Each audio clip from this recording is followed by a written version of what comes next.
like a person in a hurry. I said, please, I want my passport. You did not give me my passport. You did not give back my passport. The four men were standing. When I was telling them, one of you took my passport and slip, gave you only the slip. You did not give me back my passport. Where is my passport? They were looking at me. That made me to miss the flight. Nobody, they did it as if I was on my own. Right in front of me, I saw the Virgin Air taking off while my mom is still down. She didn't board. So we need justice. Something has to be done. They have to look into it. We want a better country. It's not like this. Something is happening there that they don't want us to know. That's why it will get to a point, it will be locked up. They won't want to go deeper. Not possible. This is 21st century, an international airport that the CCTV is not working to a point. No, now. That's fallacy. Hi guys. I recently came across this video of a grandmother sharing her experience at Lagos International Airport on her way to the UK for medical reasons in December 2021. That is when she actually had this experience. And I believe Punch News did an exclusive video about her experience. She never made it on that flight to the UK because her passport was stolen at Lagos International Airport. I watched the whole video that Punch newspaper actually put together, and I was deeply saddened, not surprised, by the failure of the system to get to the bottom of the issue, the lack of responsibility, the lack of compassion, the lack of accountability on the part of the officials at the airport. Let's actually be honest, right? Our issues about the airport goes beyond cosmetic, air conditioners, free Wi-Fi. All those things are literally just masking a deeper stain, right? A stain that I believe only the right processes and the right accountability can actually solve. Like, we need those things to be in place for lasting change, not just, like, we need proper institutional change. I'll be playing the video for you guys to watch and actually be commenting my thoughts on the different elements and parts of the video, as I've done with previous videos too. But if it's your first time here and you see my face for the first time, thank you for, clicking, right? My name is Sassy Funke and I'm a Nigerian travel and lifestyle content creator, really creating to help Nigerians globally navigate travel better and smarter, right? If that is something that sounds interesting to you, that you feel that you can benefit from or learn something or be entertained by my content, please hit that subscribe button, that red button down below, and give this video a thumbs up. Like, I really want you guys to hit that subscribe button because the aim, right, is this year we need to hit 100,000 subscribers together. We're all in this together. So make sure you click that red button down below and subscribe.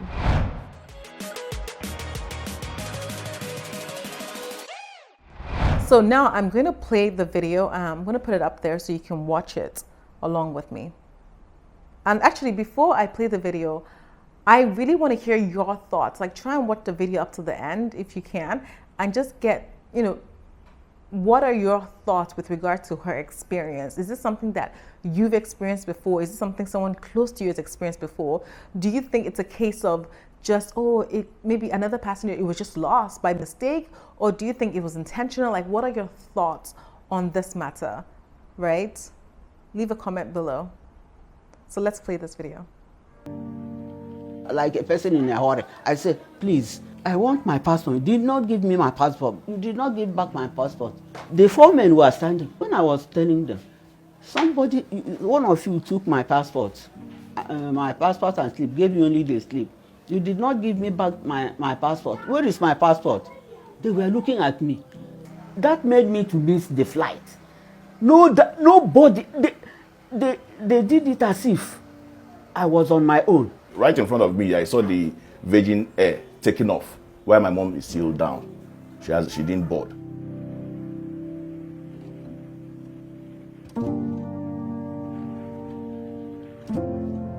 On the 2nd of December 2021, I took her with my wife to the airport because she was going to the UK. So we got there, we did all the checks, all the COVID checks and all that. Everything went perfect, smoothly. We never had any issues. She was in a wheelchair, they gave her a wheelchair. She can't really walk a long distance. She's aged, 73-year-old woman. We booked for full assistance from the airline, Virgin Atlantic. So at that point, they booked for full assistance for their mother, right? For his mother, he booked full assistance through Virgin Atlantic. We're going to come back to that. Atlantic. So at that point, we can't go in. We handed her over to the handler who took her in. She wheeled me inside towards the boarding gate. After we have been checked, my hand luggage and my handbag was checked. We passed them.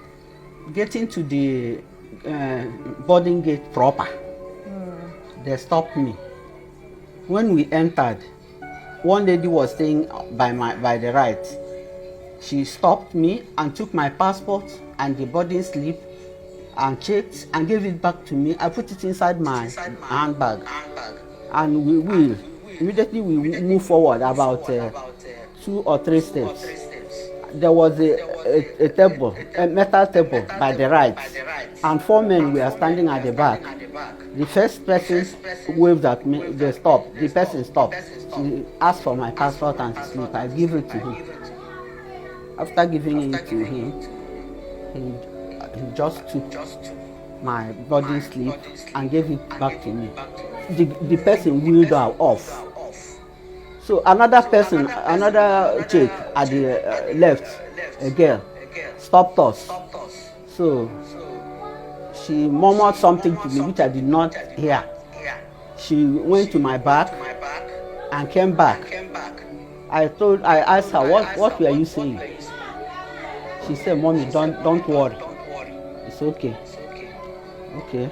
She said something which she wanted. I said, "I have nothing." Anyway. So begging continues. Even She went back. She went to her checkpoint and asked me my bags. She took them and searched inside. No matter. Before we wheeled out, I asked that person, "Are they taking people's passports here?" She said no. I said, "Please wheel me back. Let me go and collect my passport." Then she just went forward and wheeled me. By then, people were going. When we went back to that table, I said, "Please," as a person like a person in a hurry, I said, "Please, I want my passport." You did not give me my passport. You did not give back my passport. The 4 men were standing. When I was telling them, one of you took my passport and slip, gave me only the slip. You did not give me back my passport. Where is my passport? They were looking at me. I said, "Why are you looking at me? I'm asking about my passport." I started making some noise. Some of their staffs came. When they came, they said, "What is it?" I said, they took my passport here. We wheeled forward for another check. When I came back, they could not give me my passport. I said, "What is happening here? What is happening? What is happening?" I started shouting. I phoned my daughter immediately. Please, where is the Virgin Atlantic assistance person? Shouldn't they be there with her up until the point that she actually enters the plane? Shouldn't this be there?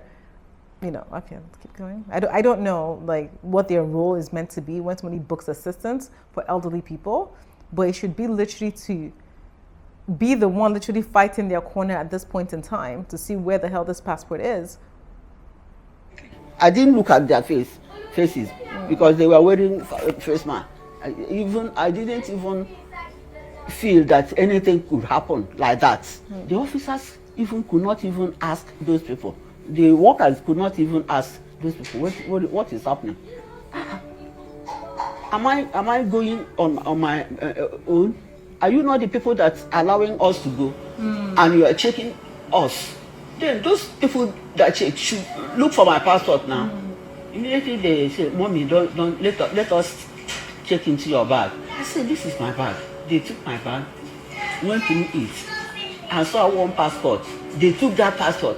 I said, this is an old passport. They said, okay. They opened it and read it. Nothing inside.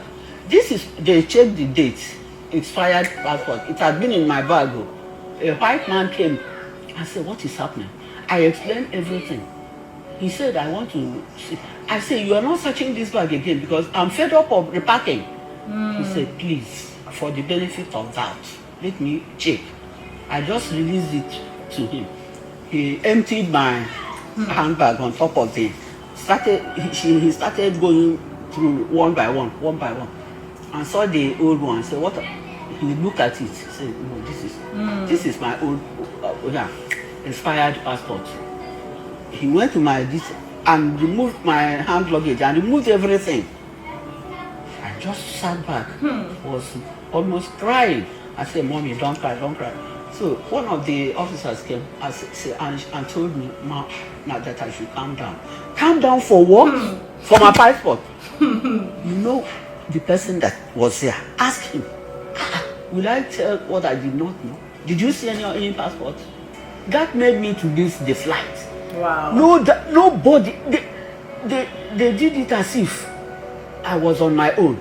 Like, this is so sad, right? Because you could see that there was no, like, clear, I don't know, it didn't feel like there was any clear, like, urgency to sort of help her. Like, she literally felt alone, and she didn't understand why people weren't being questioned, like, what was going on. Anyway. They did everything there, if not even being sorry that I had missed my flight. All of them were wearing their jackets on top of their shirts. I'm sorry, I want to interject here. There is this level of, I keep saying it a lot in my videos, that sometimes at Lagos airport, there's a lack of compassion. Like, what are we as people doing? You know what I mean? Like, lack of, that's the best way to put it. Like, and not as even officers or, you know, people working for the government, as people. Like, these people at the airport, don't they understand the impact that this situation is having on this lady? The fact that she was meant to go for her medical checkup or so in London and couldn't go, and still, whew. The yellow something on top, not yellow, they call it, is it lemon color? On top of their shirt. That was how they dressed. You don't think it's sitting me up? I said, Nigeria, is that how you are? So something like this will happen within you officers. You cannot do anything. So the person said, no, it's okay. We are going to prove it. We are going to CCTV. CCTV. I got a call from my sister in the UK who was expecting her. That Mom's passport is missing. I said, how? How possible is that? That yeah, that is missing, that they can't find her passport. So by the time I got to the airport, I explained at the entrance, I explained to them, look at what I am here for. They allowed me to enter. After some time, they wheeled her out. I saw my mom. I felt bad. I was heartbroken. And then we started waiting for the result of the CCTV, because that's when they said they're checking the CCTV. That. So they said they're checking the CCTV. Honestly, this is a part that just irritates me too. But let's go. CCTV, that at least from there they will know what happened. Absolutely. So we waited for a while, only for one of the Virgin staff or narco staff or whoever they are to receive a call from her supervisor, Truth by name. That's the name of the supervisor. The guy spoke with me that I should please bear with them, that they are checking on it at the CCTV. That whatever the result is, that they will let us know, that they have my number, that they will call me and tell me whatever happens. That it's not wise for us to wait, that we don't know when it's going to come out. I looked at it, I said, okay, let me start going, let my mom get home and cool off. Later in the day that day, I called the Truth. It was like, I know that the CCTV could only pick her when she was alone, that they couldn't see much. On Saturday again, I went back to the airport early in the morning to meet Virgin people. At least when I got there, I was able to meet their manager, Chris Okonkwo, is their manager. So I spoke with him, I explained to him how everything happened. He said, okay, that they've already gotten the information, that they are looking into it, that you should just give them like a day or 2 or 3 days to do their findings. He told you that they've already passed information to the aircraft, that people should check themselves if they have any passport that doesn't belong to them. So he said that nobody brought any passport that is not his or her own. On Sunday, I went back to the airport with the help of a friend who works in the airport. So he took me to NCAA. They empathized with me and brought out a form and asked me to fill. I went to that was on a Sunday. On Monday, the form I snapped, the form I filled, there are some numbers on that form. Could you believe that none of that numbers was going through? Can I just say this is actually a big issue with a lot of government organizations, whereby they put numbers like customer complaints, whatever, and it does not work. Like, we need to stop like treating Nigerians as if we're stupid sometimes, right? Because the minimum is, if there's a customer hotline, people should be picking up. It shouldn't be there just for show, right? Like, all the numbers never went through. So what kind of thing? How will I do this person? How will I know what's happening? After everything, all these contacts we made, all hit Brickstone. At a point, they won't give us any feedback. Unofficially, they viewed the CCTV camera that the officials saw when they gave my mom her documents, but they couldn't see much. How convenient, right? How convenient. I was asking, why can't they see what happened at that place? Thing happened. What is going on? We now went to the airport to meet the HOD, Corporate Affairs. So when we met her, we explained to her everything that happened. She took it upon herself. She gave us one of her staff. They took us to is it Tango, they call it, or whatever, I don't know, or their crime unit. So when we got there, we met one Mr. Anjorin, who I explained everything to. The Mr. Anjorin now checked their case file or whatever, maybe reports of missing items, nothing like that was found. Which means they've not lodged any complaint at that office. So the man now took my details, my address and all that, my mom's name. Guys, like, look at the share, how often he went back to the airport to resolve this, to sort of follow up on this issue, right? In this digital age where it should be a thing whereby emails are being sent, he's being called, like, no transparency with regard to what's happening. Clearly no one is following up to actually get to the root of anything. Like, this is, I'm tired. Let's keep playing. Tells my address and all that, my mom's name, that he is going to look into it and give me a call back. And he refused to give me his number. Up to now, I've not heard from that man. When I now reported back to Mrs. Julian Bright, that the corporate, the HOD, Corporate Affairs, so she went down herself. Fortunately for her, she met a man, one Mr. Aladesami, who said he's the one handling that case, that he knows about the case, that he's the one handling it, that he would like to speak with my mom. They spoke together. My mom told him everything that happened, how everything happened. He said, okay, that I shouldn't worry, that he will look into it.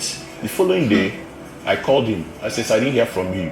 He said, okay. He said that the people that he's supposed to meet are no longer, we aren't on duty, that he will, the following day, that he will get back to me. He'll meet them and give me something. I said, okay. Only for me to call him back again. It's always passing the buck. It's always delays. There's no accountability. There's no like ownership of anything. Something. I said, okay. Only for me to call him back again. He told me that he's in aviation clinic, that he's down with fever. So I now reported back to that HOD, Corporate Affairs. That was the following day or so. She went down and met the man. So when she what she said the man told her was that that they later noticed that where Mama said that the thing happened is not where it happened. That it happened at the last boarding gate, of which my mom narrated everything to him, that it at that last boarding gate that thing happened. He was telling me that the CCTV didn't get that area, that it was off. So it was or off. It was switched off. I was like, how can a CCTV not work in an international airport? So that was how all this thing has gone to up till now. We've never heard anything from anybody. That passport is my mother's passport. Her ID is at large, lying somewhere that we don't even know. A woman is here who is supposed to be in UK taking medical treatments, taking care of her health. She's still here. Nothing has happened. So we need justice. Something has to be done. You have to look into it. We want a better country. It's not like this. Something is happening there that they don't want us to know. That's why if we get to a point, it will be locked up. They won't want to go deeper. Not possible. This is 21st century, an international airport, that the CCTV is not working to a point. No, now. That's fallacy.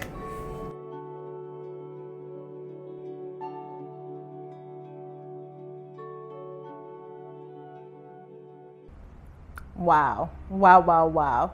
So till now, nothing with regard to investigation, to follow up. Like, this is what happens when you create organizations and you don't have systems and you don't have accountability, you have nothing. So this lady now doesn't have a passport, can't go for medical check, probably has to go through the process all over again, and to probably get a visa again too, which is, God knows, I can't even imagine what she's going through right now. But you know, at the end of the video, you guys saw that they contacted FAN, Virgin, and NACO, and all of them declined to comment on the issue. Like, what is actually going on, right? As in, to me, I believe the CCTV cameras, I don't think works in general. Like, if I were the one, I would request to see all the footage myself.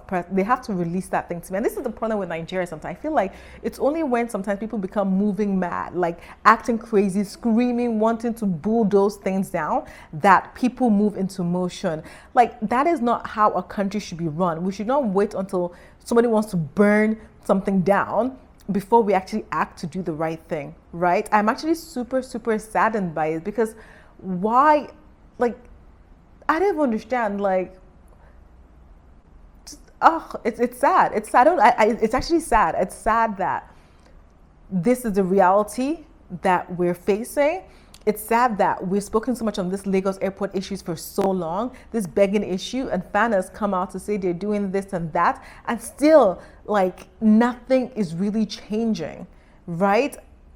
I don't know who's running these organizations. I feel like maybe we need to get other people to run it. Simple, right? Because this is not the 15th century. Like, we're literally in a new age, and this shouldn't be happening, right? It's one thing for something to get lost, right? Things get lost all the time, but it needs to be investigated properly. Travelers need to be informed about the progress of what's going on. You don't allow people to be, and then think about how much time he's wasted chasing this thing up and down. Like, just the impact. A lot of people have, I don't understand if there's, as I said before, a lack of compassion for the impact on others, of what, you know, of the mess that is created, right? We don't care. And honestly, the government needs to do something about that, because it's enough is enough. It's getting boring, it's getting tiring, you know? Like, it's getting boring for me even to create this video. So I'm like, fix up. Like, you know what the issues are. Why is it so hard for you to fix up? And everyone's like, oh, there's obviously something in there for them. That's why they're not fixing up. It doesn't make sense. Like, what is it in you? As in, what is, I can't even talk properly, guys, anymore. Anyways, I'm going to stop it there. I'm going to ask you guys, what are your thoughts on this particular issue? Like, let me know in the comment section below. I'm a true believer that, you know, we can fight for the Nigeria that we want. We need to stop being complacent by ignoring the issues and just being like, okay, this is what, you know, it's just what happens, right? Let me know your thoughts and comments. I'd love to read them, and I'll be engaging with you in the comment section. If it's your first time here, don't forget to hit that subscribe button and give this video a huge thumbs up. If you made it to the end of this video, I'd love for you to just leave a comment below and just say, sassy, sassy, sassy, sassy 3 times. I'll be looking out for you in the comment section. Thank you once again, and I will see you on my next video. Bye.